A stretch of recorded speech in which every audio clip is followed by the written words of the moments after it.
Goeiemôre. Dit is Vrydagoggend, die 5de Desember 2025 en ek groet julle oude gewoonte hier vanaf die walle van die Groot Rivier.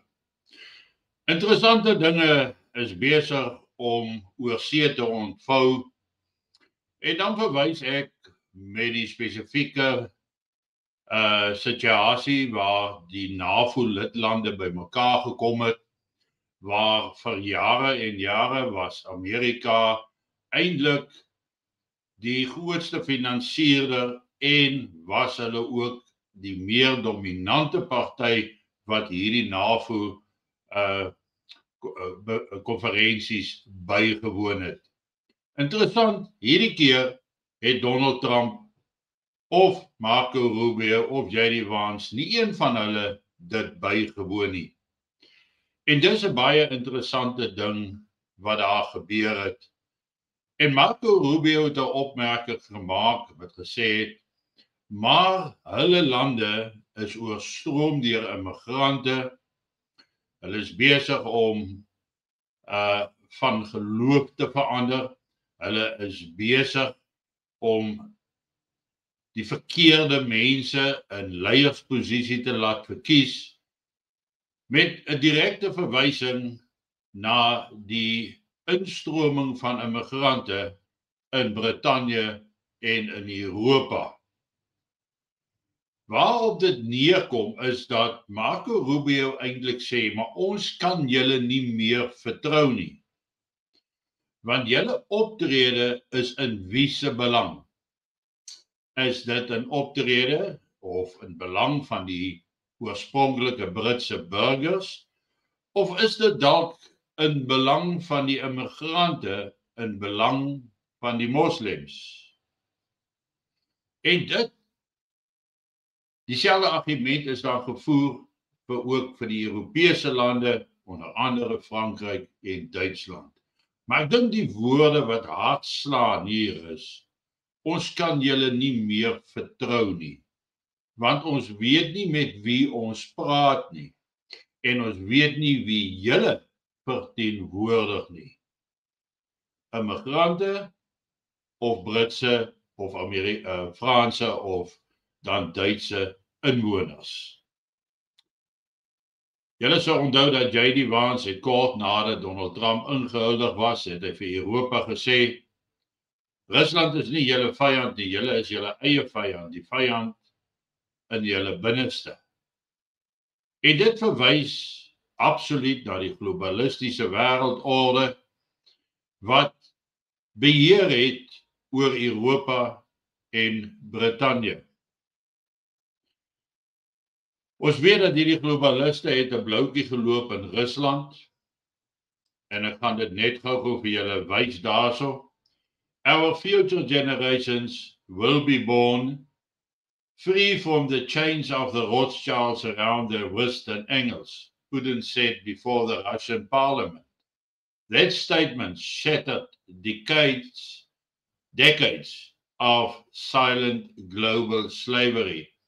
For over 2 centuries, the Rothschilds ruled through economic conquest, central banks, manufactured crises, the IMF. Their strategy, collapse economies, offer bailouts, demand total control. Putin saw it and destroyed it.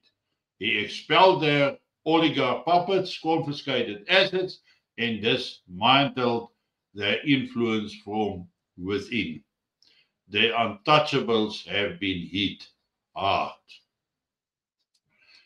Met dit in die agterkop,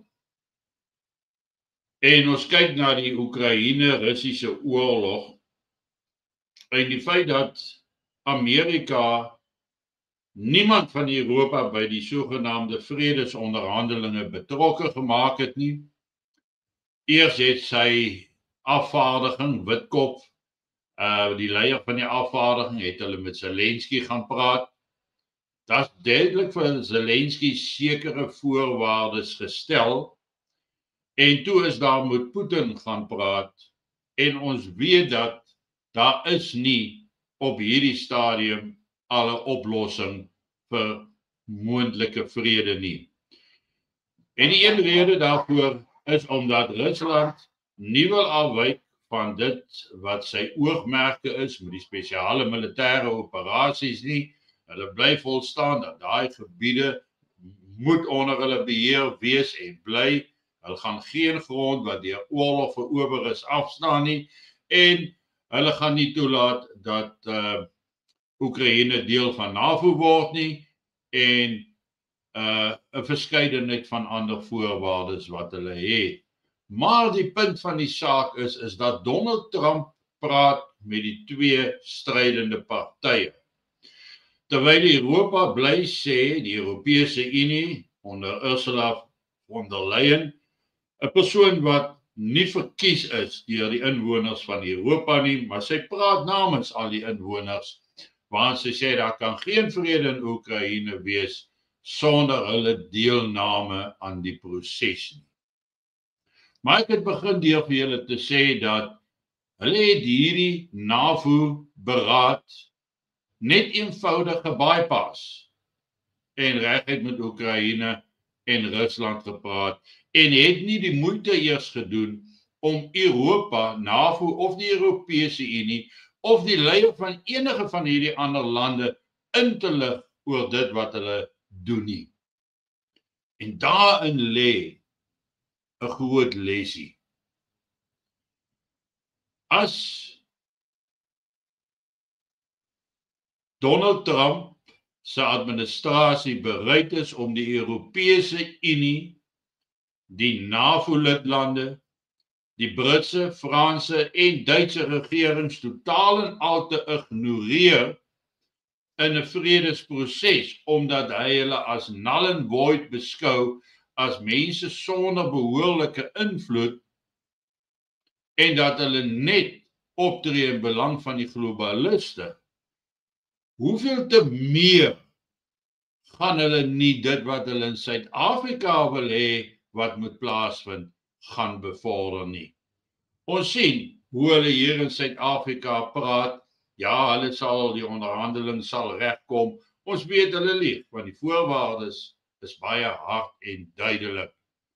Maar net soos wat Trump die hele Europese Unie en al die state genegeer het, een kant toe geskuif het, gemarginaliseer het in hierdie vredespogings tussen Oekraïne en Rusland, gaan hy presies dieselfde met die ANC geleide regering van nasionale eenheid in Suid-Afrika doen.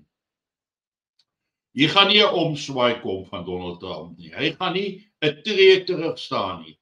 Hy gaan Suid-Afrika bloot ignoreer en uiteindelik dwing om by dit wat hulle wil hê by in te val. Hulle gaan Suid-Afrika dwing deur finansies, deur 'n verskeidenheid van ander goed om gehoor te gee uiteindelik. Maar terug na die Europa kant. Ons weet dat die globalistiese leiers onder beheer van die wêreldorde is almal Brittanje, Frankryk, Duitsland, paar ander lande onder hulle invloed. Die Europese Unie is onder hulle invloed.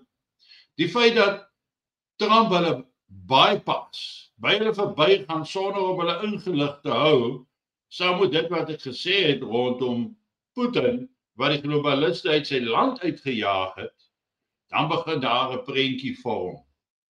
En dat hierdie aanslag inderdaad van Donald Trump en Putin se kant af kom om van die globalistiese wêreldoorlog of wêreldmagte, die globalistiese wêreldmagte ontslae te raak. Onthou Trump het gesê hy gaan die deep state ontrafel. Hy gaan hierdie bureaukrasie verander. Hy gaan hierdie oorlogsigtiges uitskuif. Nie dat hy totaal en al onskuldig is in die situasie nie, maar hy gaan reg kry wat hy vir die mense van Amerika beloof het. En daarom is dit belangrik om Brittanje, die tuiste van die Rothschilds, totaal en al te kan ignoreer, hulle irrelevant te maak tot wêreldgeld, ekonomiese situasies en ontslae raak van beheer deur die Rothschilds, die globaliste oor Amerika. En ek dink hy gaan dit regkry, as hulle hom nie op die een of ander wyse eers gaan uithaal nie. Maar my waarskuwing aan hierdie ANC-regeringkie van ons is hard en duidelik. Moenie dink, oor 4 jaar gaan Donald Trump of oor 3 jaar van nou af gaan hy vervang word nie. Ek dink nie die globaliste gaan baie gou weer hulle vingers in die beheer van Amerika inkry nie. Want Donald Trump het nog 3 jaar oor om 'n klomp goed te doen. En ek dink J.D. Vance, ouens soos Marco Rubio, sal voortgaan met die beleid wat tans deur Donald Trump gevestig word. Ons sien hoe hy stadig maar seker Amerika skoonmaak, hoe onwettige migrante uitstoot. En hy sê vir Europa reguit, julle moet julle grense toemaak, want as julle nie eens julle grense kan beskerm nie, hoe wil julle oorlog maak teen Rusland? Of gaan julle weer totaal en al op Amerika vir fondse, befondsing, finansiering, rus en op Amerikaanse troepe aanspraak maak? So hier is eintlik 'n groot verskywing wat plaasvind. Maar die les vir Suid-Afrika is, Donald Trump gaan nie hierdie regering laat wegkom met hulle oortredings van menseregte, ekonomiese bemagtiging en daardie tipe van sake nie. Ek los julle vanoggend met daardie gedagte. Julle die hele naweek om daaroor te bepeins en onthou om, as jy nie 'n lid is van die kanaal nie, om in te teken, met ander woorde, subscribe, like dit, share dit, like en deel dit, al daai goed, dat ons hierdie kanaal ver en wyd kan versprei. Intussen, geniet vanoggend jou kondensmelk koffie en ek is maandagoggend dalk weer terug by julle, maar ek moet sê, ek gaan vir baie kort tydjie, vir so 3-4 dae, gaan ek net weg wees van hier af en ek sal kyk hoe lyk die sein om dan uitsendings te kan maak van maandag af. En ek sal dan ook ek weet nie of ons die bosberaad sal kan doen nie, maar weer eens hang dit af van die sein, maar ek sal almal van julle op hoogte hou. Lekker dag, mooi loop en julle moet 'n aangename naweek hê.